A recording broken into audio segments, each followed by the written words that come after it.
ഓണമൊക്കെ അടുത്തെത്തിയല്ലേ, എല്ലാവരും അതിന്റെ തിരക്കിലൊക്കെ ആയിരിക്കും. ഞങ്ങളും ഇതിപ്പോ ഓണക്കോടിയൊക്കെ ഇന്നലെ പോയിട്ട് എടുത്തു. ഇനിയിപ്പോ ഇവിടെ ബാക്കിയുള്ള തയ്യാറെടുപ്പുകളൊക്കെയാണ് വരാനുള്ളത്. അതായത് പിള്ളേർ ഒരു പൂക്കളൊക്കെ ഇട്ടിട്ടുണ്ട്. അപ്പോ ആ ഒരു മൂഡിലാണ് എല്ലാവരും കേട്ടോ. അപ്പൊ നമ്മൾ ഇന്ന് കാണാൻ പോകുന്നത് തിരുവോണത്തിന്റെ അന്ന് നമ്മൾ ഉണ്ടാക്കാറുള്ള പൂവട എന്ന് പറയുന്ന ഒരു ഐറ്റം ഉണ്ട്. അപ്പൊ ആ പൂവട മിക്കവാറും ഉള്ള ആൾക്കാർക്കൊക്കെ അറിയായിരിക്കും. ആ ട്രഡീഷണൽ വേയിൽ നമ്മൾ എങ്ങനെയാണ് പൂവട ഉണ്ടാക്കുന്നത് എന്നാണ് ഇന്ന് കാണിക്കാൻ പോകുന്നത്. അപ്പൊ നമുക്ക് ഇതൊക്കെ വീഡിയോയിലേക്ക് പോയാലോ. പിന്നെ ഒരു കാര്യം പറയാൻ മറന്നുപോയി. ഓണസദ്യയുടെ എല്ലാ ഐറ്റംസും, അവിയൽ, സാമ്പാർ, കൂട്ടുകറി മുതൽ പാലട പ്രഥമൻ വരെയുള്ള എല്ലാ ഐറ്റംസും നേരത്തെ തന്നെ നമ്മുടെ ചാനലിൽ ഇട്ടിട്ടുണ്ട്, വീഡിയോ പോസ്റ്റ് ചെയ്തിട്ടുണ്ട്. അപ്പോൾ ഇനി ആർക്കെങ്കിലും അത് നോക്കി നിങ്ങൾക്ക് ഓണസദ്യ പ്രിപ്പയർ ചെയ്യണം എന്നുണ്ടെങ്കിൽ ഞാൻ അതിൻ്റെ ലിങ്ക് ഡിസ്ക്രിപ്ഷൻ ബോക്സിൽ ഇടുന്നുണ്ട്. ഓക്കെ, അപ്പോൾ ഇപ്പം നമുക്ക് ഇതിൻ്റെ റെസിപ്പിയിലേക്ക് പോകാം. നമുക്ക് പൂവട ഉണ്ടാക്കാൻ വേണ്ടിയിട്ട് ആദ്യം ആവശ്യമുള്ളത് അരിപ്പൊടിയാണ്. ഞാനിപ്പോൾ ഇവിടെ ഇടിയപ്പത്തിൻ്റെ പൊടിയാണ് ഉപയോഗിക്കുന്നത്. മെഷറിംഗ് കപ്പിന് 250 ml എന്ന് എഴുതിയിട്ടുള്ള മെഷറിംഗ് കപ്പിന് ഞാനൊരു ഒരു കപ്പ് അരിപ്പൊടിയാണ് ചേർത്തിട്ടുള്ളത്. അതിലേക്ക് 1 ടീസ്പൂൺ നെയ്യും കൂടെ ഞാൻ അതിലേക്ക് ചേർക്കുകയാണ്. പിന്നെ ഇത് തൃക്കാക്കരയപ്പനെ നേദിക്കാനാണ് നമ്മുടെ വിശ്വാസം. അതുകൊണ്ട് തന്നെ നമ്മൾ ഇതിനകത്തേക്ക് ഉപ്പ് ചേർക്കുന്നില്ല. എന്നിട്ട് ഇത് നല്ല തിളച്ച വെള്ളം ഇതിലേക്ക് നമ്മൾ ഇടിയപ്പത്തിന് മിക്സ് ചെയ്യില്ല, അതുപോലെ തന്നെ തിളച്ച വെള്ളം ഞാൻ ഇതിലേക്ക് ചേർക്കുകയാണ്. ആദ്യം തന്നെ നമ്മൾ ഒരുപാട് വെള്ളം ഒറ്റയടിക്ക് ചേർക്കണ്ട, കുറേശ്ശെയായിട്ട് ചേർക്കാം. നല്ല തിളച്ച വെള്ളം ആയതുകൊണ്ട് ഞാനിപ്പോൾ സ്പൂൺ കൊണ്ടാണ് കേട്ടോ മിക്സ് ചെയ്യുന്നത്. അപ്പോൾ ഇനി കുറച്ച് വെള്ളമൊക്കെ ചേർത്ത് ഞാനത് മിക്സ് ചെയ്ത് മാറ്റി വെക്കുകയാണ്. നമുക്കിത് ഇലയിലാണ് പരത്താനുള്ളത്. അപ്പോൾ അതിന് പറ്റുന്ന പാകത്തിന് വേണം വെള്ളം ചേർക്കാനായിട്ട്. അപ്പോൾ ഇതിപ്പോൾ റെഡി ആയിട്ടില്ല, പക്ഷേ എനിക്ക് കൈകൊണ്ട് ഇപ്പോൾ തൊടാൻ പറ്റില്ലാത്തതുകൊണ്ട് ഞാനിപ്പോൾ തൽക്കാലം മാറ്റി വെക്കുകയാണ് കേട്ടോ. അതിൻ്റെ ചൂടാറുന്ന സമയത്തേക്ക് ഞാൻ നാളികേരവും അതുപോലെ ശർക്കര ചീകി വെച്ചിട്ടുണ്ട്, അതും കൂടെ മിക്സ് ചെയ്യുകയാണ്. ഞാനിവിടെ ഇപ്പോൾ 1 മുറി നാളികേരം കഷ്ടിച്ചെടുത്തിട്ടുണ്ട്. പിന്നെ ഒരു ക്യൂബ് നമ്മൾ സാധാരണ വാങ്ങാറുള്ള ആ ക്യൂബില്ലേ, അങ്ങനത്തെ ശർക്കരയാണ് ഇവിടെ വാങ്ങുന്നത്. അതിന് 1 ക്യൂബ് ശർക്കരയും കൂടെ ചീകിയത് മിക്സ് ചെയ്യാണ് ഇതിലേക്ക്. ഈ വലിപ്പത്തിലുള്ള ഒരു ക്യൂബാണ് കേട്ടോ ഞാനിവിടെ യൂസ് ചെയ്തിരിക്കുന്നത്. നമ്മൾ തിരുവോണത്തിൻ്റെ അന്ന് ഇത് പൂക്കളം ഇടൂല്ലോ, ഉത്രാടത്തിൻ്റെ അന്ന്, ആ പൂക്കളൊക്കെ മാറ്റിയതിന് ശേഷം തൃക്കാക്കരയപ്പനെ നേദിക്കാൻ വേണ്ടിയിട്ടാണ് ഈ പൂവട ഉണ്ടാക്കുന്നത്. അപ്പോൾ നമ്മൾ ശർക്കരയും നാളികേരവും കൂടെ ഉള്ള മിക്സൊക്കെ റെഡിയാക്കി കഴിഞ്ഞു. ഇപ്പോൾ ഏകദേശം മറ്റേ അരിപ്പൊടിയുടെ ആ നല്ല ചൂടൊക്കെ പോയിട്ടുണ്ടാവും. ഞാനിനി അതൊന്നും കൂടെ ഒന്ന് കൈകൊണ്ട് മിക്സ് ചെയ്യാൻ പോവുകയാണ്. ഇത് നമ്മൾ ഇലയിലാണ് പരത്തുന്നത്, അതുകൊണ്ട് തന്നെ എന്താ പറയുക, ഇലയിൽ നിൽക്കാൻ പാകത്തിന് വെള്ളം നമ്മൾ ചേർക്കാവുള്ളൂ. അത് ഓരോ അരിപ്പൊടിക്കും ഓരോ അളവാണ് നമ്മൾ വെള്ളം ചേർക്കേണ്ടത്. അതുകൊണ്ട് തന്നെ ഞാനതിങ്ങനെ ഒരു അളവ് പറഞ്ഞു കഴിഞ്ഞാൽ ശരിയാവില്ല. നിങ്ങളത് നോക്കി കുറേശ്ശെ മാത്രം വെള്ളം ചേർക്കണം.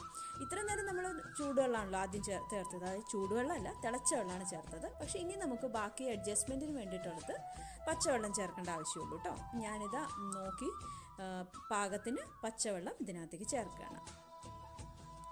സാധാരണ നമ്മൾ തൃക്കാക്കരയപ്പനെ പൂവട നിവേദിക്കുന്നത് സ്ത്രീകളാണ്. അറിയാതെ ഓരോ നാടിനും വ്യത്യാസം ഉണ്ടാവും കേട്ടോ. ഞങ്ങളുടെ നാട്ടിലൊക്കെ എങ്ങനെയാണെന്ന് വെച്ചാൽ സ്ത്രീകളാണ് തൃക്കാക്കരയപ്പനുള്ള ആ പൂവട നിവേദിക്കുന്നത്. അപ്പം നമ്മുടെ മാവ് റെഡിയാക്കി കഴിഞ്ഞു. ഇനി നമുക്ക് ഇല കുറച്ച് ഇപ്പോൾ ഈ കാണുന്ന പോലെ ഒന്ന് ചെറുതായിട്ട് വാട്ടിയെടുക്കാം.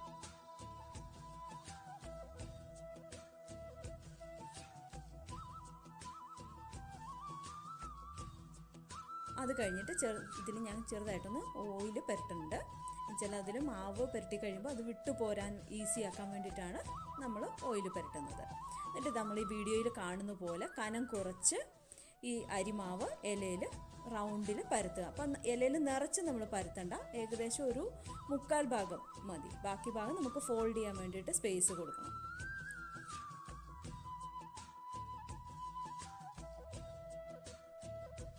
ഈ മാവ് പരത്തി കഴിയുമ്പോൾ നമ്മൾ ആ മാവിൻ്റെ ഫുൾ പോർഷനിലേക്ക് ശർക്കരയും തേങ്ങയും കൂടെയുള്ള മിക്സ് വെക്കില്ല, അതിന് ജസ്റ്റ് ഹാഫ് പോർഷനിൽ വെക്കുള്ളൂ. അപ്പോൾ ഫോൾഡ് ചെയ്യുമ്പോൾ അത് കറക്റ്റായിട്ട് വരാൻ വേണ്ടിയിട്ടാണ്.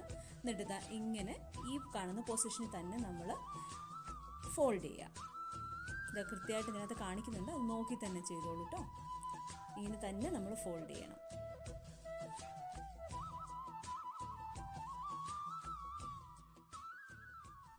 അപ്പോൾ നമ്മൾ അടയുടെ മാവൊക്കെ ഇലയിൽ റെഡിയാക്കി ഫോൾഡ് ചെയ്ത് വെച്ചിട്ടുണ്ട്. കണ്ടോ?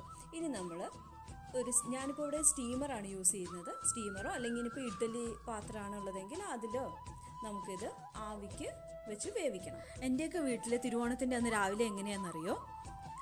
പൂ മാറ്റുന്ന കാര്യം ഞാൻ പറഞ്ഞില്ലേ, ആ പൂ മാറ്റി കഴിഞ്ഞിട്ട് അവിടെ ചാണകം കൊണ്ട് മെഴുകും.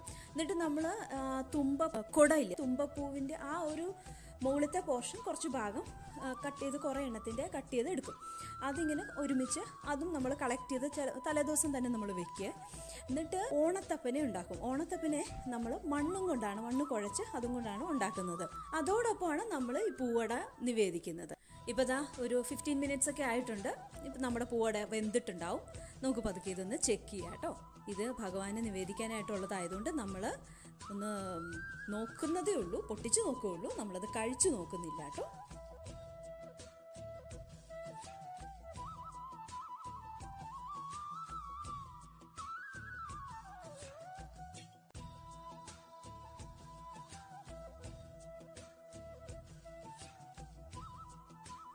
കണ്ടോ? ഇത് വെന്ത് റെഡിയായി വന്നിട്ടുണ്ട്. അത് ഇലയിൽനിന്ന് നല്ലതായിട്ട് വിട്ടു വരുന്നുണ്ട്. അതാണ് അതിൻ്റെ കണ്ടീഷൻ. ഇലയിൽനിന്ന് വിട്ടു വന്നു കഴിഞ്ഞാൽ അത് വെന്തു എന്നാണ് അർത്ഥം. അപ്പോൾ ഇത് വളരെ സോഫ്റ്റ് ആയിട്ടുള്ള, അതേസമയം സ്വീറ്റാണ്.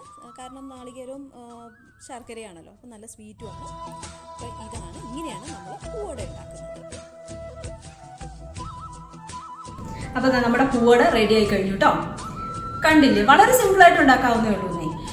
അതുപോലെ നല്ല ടേസ്റ്റിയാണ്. കുഞ്ഞുങ്ങൾക്കൊക്കെ പ്രത്യേകിച്ച് നല്ല ഇഷ്ടമാകും. അപ്പോൾ ഇത്തവണത്തെ തിരുവോണത്തിന് എല്ലാവരും ഇതൊന്ന് ഉണ്ടാക്കി നോക്കണം. ഉണ്ടാക്കി നോക്കിയിട്ട് എൻ്റെ അടുത്ത് അതിൻ്റെ ഒപ്പീനിയൻ പറയാനും മറക്കരുത്. പിന്നെ ഇതുവരെ എൻ്റെ ചാനൽ ആരെങ്കിലും സബ്സ്ക്രൈബ് ചെയ്യാൻ മറന്നു പോയിട്ടുണ്ടെങ്കിൽ ഒന്ന് സബ്സ്ക്രൈബ് ചെയ്തേക്കണേ. അതുപോലെ തന്നെ അതിനോട് ചേർന്നുള്ള ബെല്ലൈക്കൺ കൂടി ഒന്ന് ക്ലിക്ക് ചെയ്യണം. എങ്കിൽ മാത്രമേ ഞാൻ അപ്ലോഡ് ചെയ്യുന്ന പുതിയ വീഡിയോസിൻ്റെ നോട്ടിഫിക്കേഷൻ ഉടനെ തന്നെ നിങ്ങൾക്ക് കിട്ടുള്ളൂ. അപ്പോൾ പുതിയൊരു വീഡിയോയുമായി നമുക്ക് ഉടനെ തന്നെ കാണാം. Till then bye bye and take care. ഒരു കാര്യം പറയാൻ മറന്നുപോയി. എല്ലാവർക്കും ഞങ്ങളുടെ എല്ലാവരുടെയും ഹൃദയം നിറഞ്ഞ ഓണാശംസകൾ.